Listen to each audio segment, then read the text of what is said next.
looking at is this. Yeah, we'll put this in our rules book. So what we're looking at particularly is this. Is we're looking a bit more in depth at what the remainder was. So if you remember last time when we were going through, when we went through all those steps to do the division, remember there was that bit at the end that was the remainder. We had the quotient part and then the remainder part. We're looking a bit more at that, and there's things about that we can do with that that are going to help us in the end. And the purpose of this in the end is to factorise expressions. And the idea basically, we'll go through a couple of examples. Is imagine that we wanted to find what the remainder was. So these are the same ones we looked at yesterday. So if we want to find out what the remainder was, if we divided this by this. So in our last lesson we went through, these are the same two examples we did last time. We went through, we did the whole division, and then we had a bit of the remainder bit at the end. If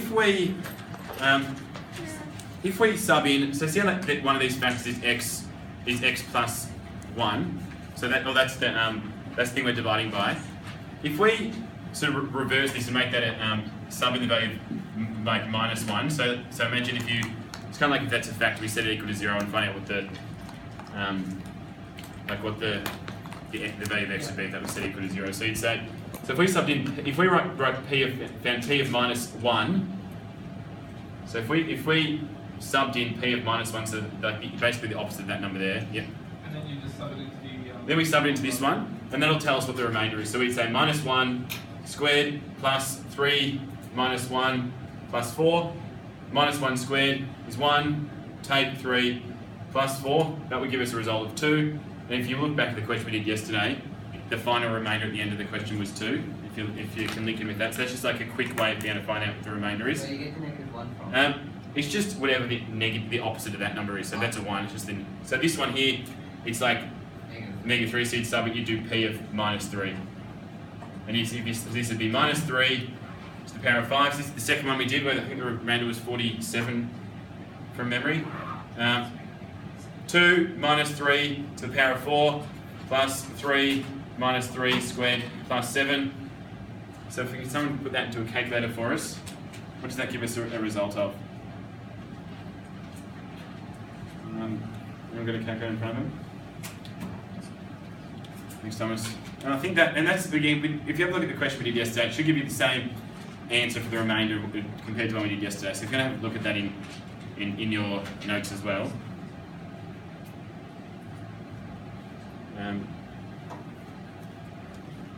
Okay, and just while Tom's doing that, I just want to discuss the reason behind why this is important is because the purpose of this, which we'll go through a couple of examples in a second, is that we can use this to work to factorise expressions that have a higher power than just 2.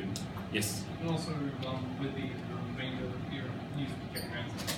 Yes, so it can be used to check your answer, and it can also be used, so that's a good point, so if you go through the whole division, you can check your answer by doing that. Also, you could use it to actually, because a big purpose is to actually factorise expressions. So it should equal a whole number. This should equal a whole number. -47. Yeah.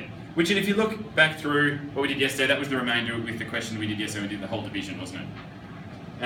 So, what the purpose of it is here, if we now go over to this side of the board, we'll look at a couple of examples of why this is useful here, because this is going to eventually lead into being able to graph expressions.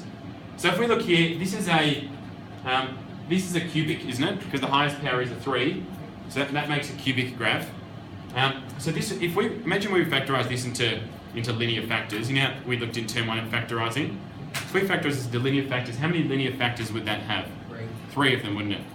Because the highest power is 3. So what we can do is we can factorise this by first, and the first step is to try and what we have to do is try and I guess not guess, but use an educated guess to try and work out what one of the factors is.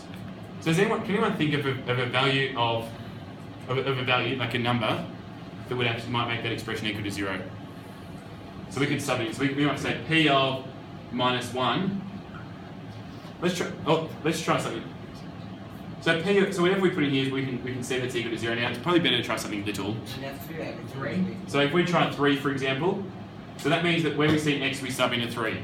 So we'd say therefore 3 cubed plus. Wait, so you just make that number up? Yeah, we're just trying to think about what it might be. Now, why do you guys think that this when we try and It through. has to be a negative number. Yeah, why would it have to be negative, Thomas?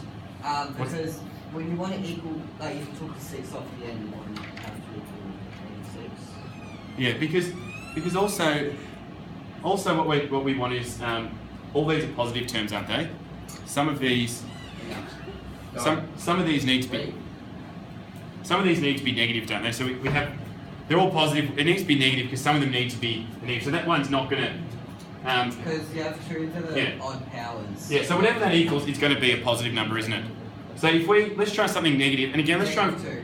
We could try negative. Okay, so if we try -2, for example, P of -2 equals -2 cubed plus 6 times -2 squared plus 11 times -2 plus 6. Can someone put that into a calculator for me and see if that gives us an answer of 0? So we have to try a few different things. A bit of a hint, or a thing that can sort of help us with which ones we could check. What are you trying to find? We're trying to find something that's a factor of this by guessing a value of x is going to make that equal to 0.